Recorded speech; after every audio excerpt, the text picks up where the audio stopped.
Are you ready for today's video? It's going to be a little bit controversial.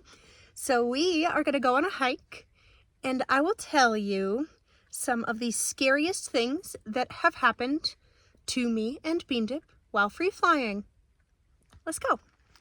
I think the reasons not to free fly a bird this size, or really any bird, because this can happen with any bird, are pretty obvious. Anything can get them. They can get lost. Even if you put a tracker on them, they can lose the tracker. But the more important bits is, why do I free fly a bird this size? Or why does anyone free fly a bird? And it's really because it's a bird. They're designed to fly. They need exercise. They need to be socialized. And if I'm gonna be outside on my weekends and days off or after work, I want my family, BeanDip, to be involved. I want her to be happy and confident and feel like she's fully involved in whatever we're doing, not just stuck in a box. And I do a lot of adrenaline sports when my foot's not broken that are super dangerous.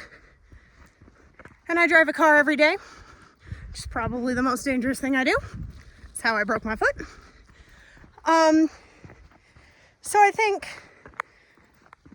it's worth it to maybe have a real bad scenario in exchange for a better quality of life. And that is why I free fly BeanDip. So the first and easily the scariest time I lost BeanDip, I had her on my shoulder inside a Walmart in New Mexico. And we walked out of the Walmart, and when we walked under the little eave thing, the shade, a bunch of pigeons flew out of it and scared the crud out of her. And at this point, I had not had her for that long. And up to this point, she couldn't really fly very well. So I didn't really expect her to go anywhere. And then she did. And the pigeons didn't really chase her. They didn't care. But they scared her. And I had no idea where she went. She likes to play with my watch. So anyways, my partner and I were walking around this Walmart just screaming, BeanDip! And we are thinking that she's on top of the Walmart, right? And of course, she wasn't supposed to be in there in the first place, so we don't really want to go inside and be like, hey, we lost our bird on the roof, we think. And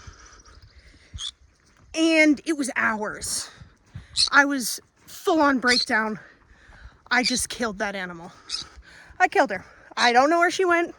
She's gonna die. We are watching all of these different,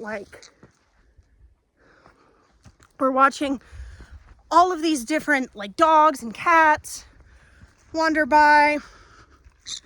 Stray animals have a poppin' community in New Mexico. And we're she's gone.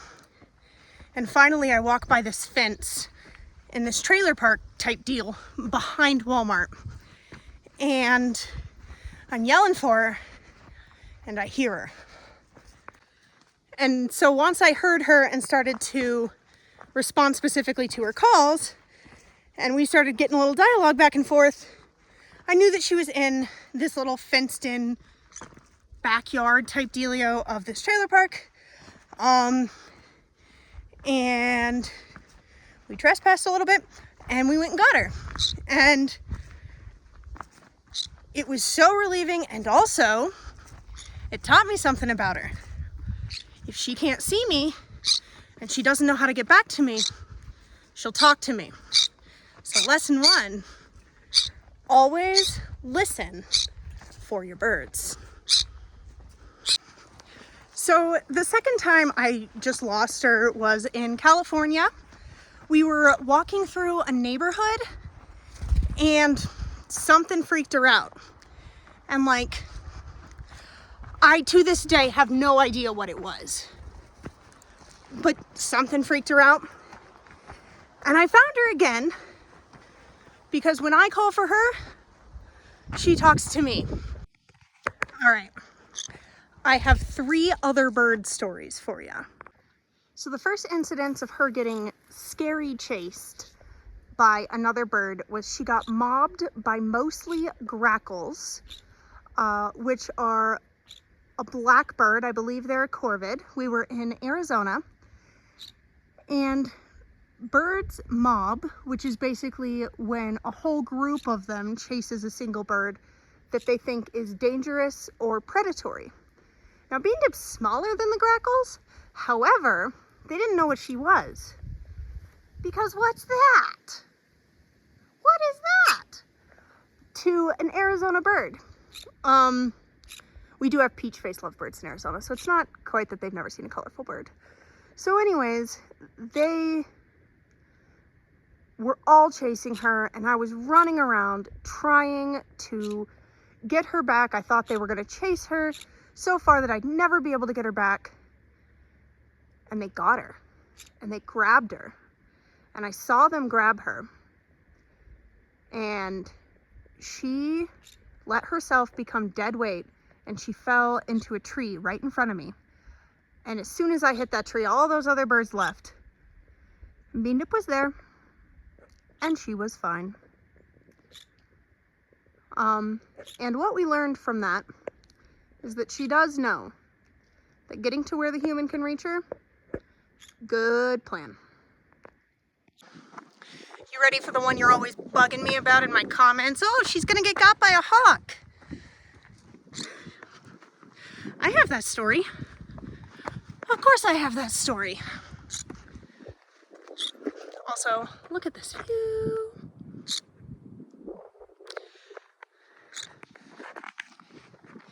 We were in the pass that's between Wyoming and Driggs, so right outside of Jackson Hole, Wyoming, up the mountains, through the mountains to Driggs, Idaho. And there's this really good camping spot there. So we go out there, and I was chilling.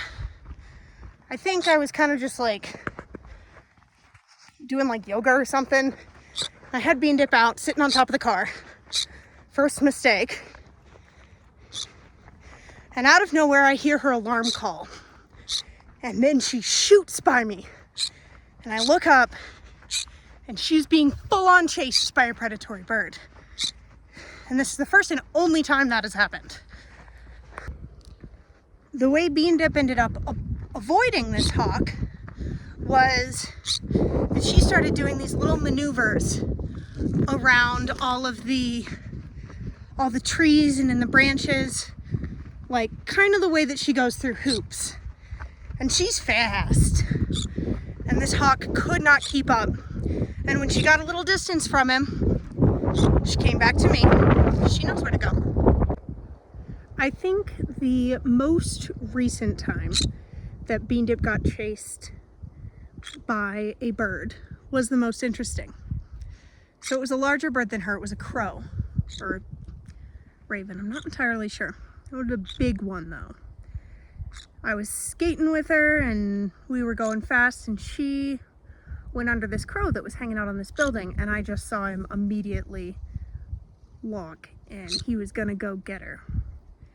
So he did that. He came to go get her, and I lost track of her. She went around a corner, and I could not figure out where she went. And there was probably all of 3 minutes when I didn't know where she was, but I was pretty sure that crow got her.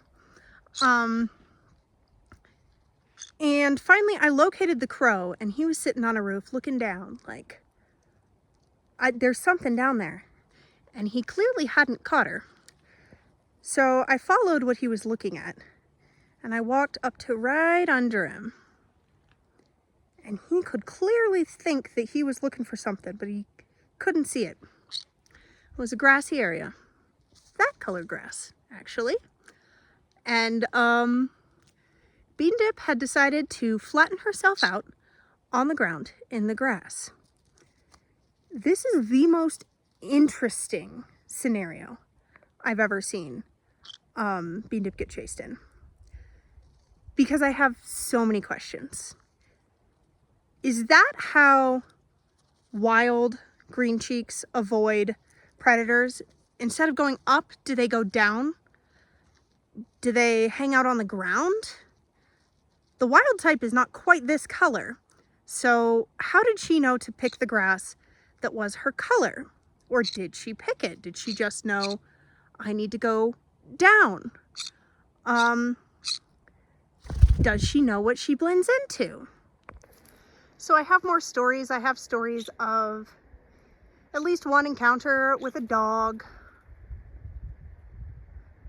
Stuff like that. BeanDip, come back. But I think that is where we're gonna stop for today. After a last note on my animal abuse, my bird is probably so stressed. Yeah. As you can see, we have no plucking issues. We have no, I've never seen her exhibit any stereotypic behaviors.